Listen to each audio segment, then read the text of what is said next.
welcome back to Shannon's Plants. How are you doing today?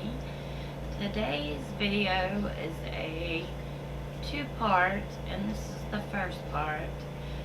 This is all about orchids, and I know a lot of you are going to click off now. But anyway, I'm going to do the video because it was requested, and that made me feel really good that somebody actually requested a video. So, I hope I do you right, and here we go. Orchids intimidate a lot of people. They are known for being difficult to grow, and you know, all that, difficult to get to bloom, dying, just all around difficult. However, if you know a little bit about them, you will discover that that is indeed a myth. The most common orchid is a phalaenopsis. This is the one you see at the grocery store, and this is one I bought two from the grocery store, and they were in the clear plastic pots with the terracotta pot around them, and I watered them, and then I guess that water drained out and it collected in the terracotta pot because it didn't have a hole in the bottom, and literally I overwatered them and killed them very quickly. So I thought, okay, I can't do orchids. Well, I decided to try again. So I still have that orchid today. He doesn't have a flower spike or any blooms or anything. Obviously, if he doesn't have a flower spike, he can't have blooms. But his foliage is very pretty, and I love him nonetheless. So, the largest number of orchids are in South America, with Costa Rica having the largest amount of species, and I think it has about 1,800 species alone in Costa Rica. They became popular in the 1830s, where people would send people out into the wild to get orchids. Some rare ones sell for thousands of dollars. So, yeah, talking big money. An orchid is a type of flowering plant, and like I said, there are 28,000 species accepted and acknowledged. All orchids share some similar features. Their blooms are all mirror images of each other. Many of the flowers bloom upside down, and that makes sense if you think about the way the flower spike goes and the flowers kind of hang. And they all have very tiny seeds housed in a dry capsule within the bloom. I need to take off my glasses. The majority of orchids are perennial epiphytes and prefer tropical to subtropical climates. Most do not grow in soil, but in bark instead. And just to show you, this is the type of bark that I use for my orchids. It is Better-Gro Special Orchid Potting Mix. And in addition to the fir bark, it has charcoal and perlite. The charcoal for cleaning, and the perlite for extra drainage. However, there are some terrestrial orchids, but they mostly grow in organically rich soil.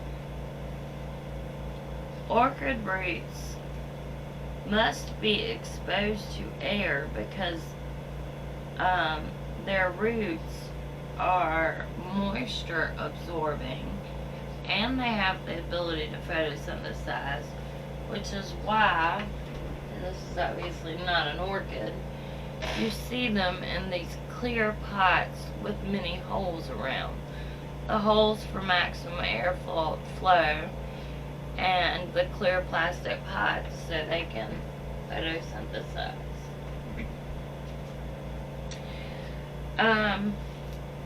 They mostly like bright indirect light, not direct light, but there are some species that do well in medium to lower light.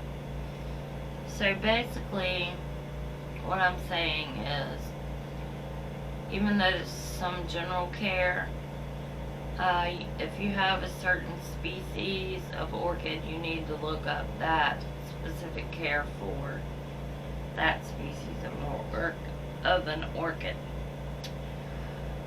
The number one killer that people do is overwater their orchids, and that's how I killed mine. They require filtered water or rainwater, and a good rule of thumb is to water them one time a week. Most are humidity loving at 50% or more, and this only makes sense if they prefer tropical to subtropical climates.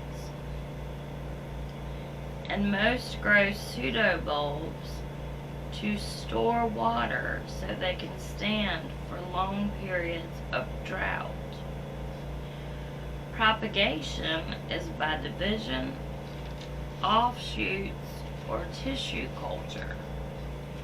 And I have been trying to get my orchids to grow what is called a keiki, and a keiki is just a baby orchid that comes off of the stalk and has its own root system and everything, and you can grow a whole new orchid from that.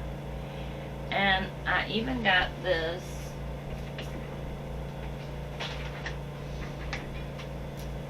crazy keiki cloning paste, and I got it for something different, but I plan on using it on the orchids, and I think I'll try that in the next video.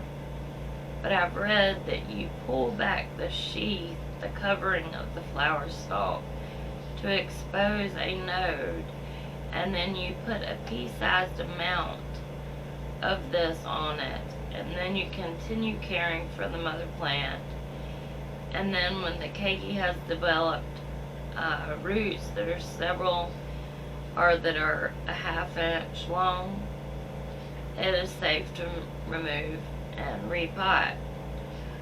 But I have yet to get a keiki and or get my orchids to flower, either if they flowered when I bought them, or if I bought them and they did not have a flower spike. So I'm working on that. So you can say most of my orchids, I guess, are grown for the foliage. And I just want to show you my cutest orchid real quick. I love him. He's so little. Look at him. And he has these beautiful maroon undertones to his leaves. I don't know if that's coming across on camera. It's like a purpley color. And his name is red, something I can't pronounce, Gigantea. Oh, look at him. Look at him. Does he look gigantic to you? Doesn't look gigantic to me. He's kind of wobbly in his little...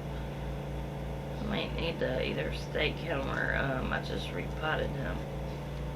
I keep trying to push him down on this side, but anyway, he's got a new leaf coming out, and see the thick roots on the orchid. But anyway, I read that if your orchids are not flowering or reflowering for you, then something is off with the humidity, the watering situation, or something like that. Something you're not doing right. You're not providing it with the right environment. So obviously I haven't gotten it down to make my orchids either flower for the first time or reflower. However, I also bought this Better-Gro Orchid Bloom Booster. So it has an NPK ratio of 11:35:15, and it says plus essential minor elements fortified with phosphorus to promote abundant blooms. And we know that P level is high because that's the one that promotes the blooms. So I actually haven't been using this. I've been watering with liquid dirt and Super Thrive, but I think I'm going to start watering my orchids, just my orchids, with this and see if that makes a difference, because obviously there's something I'm doing wrong. I also fertilized with this orchid nest. So anyway, that is pretty much my spiel about orchids. Don't be afraid of them. They're really not that fragile.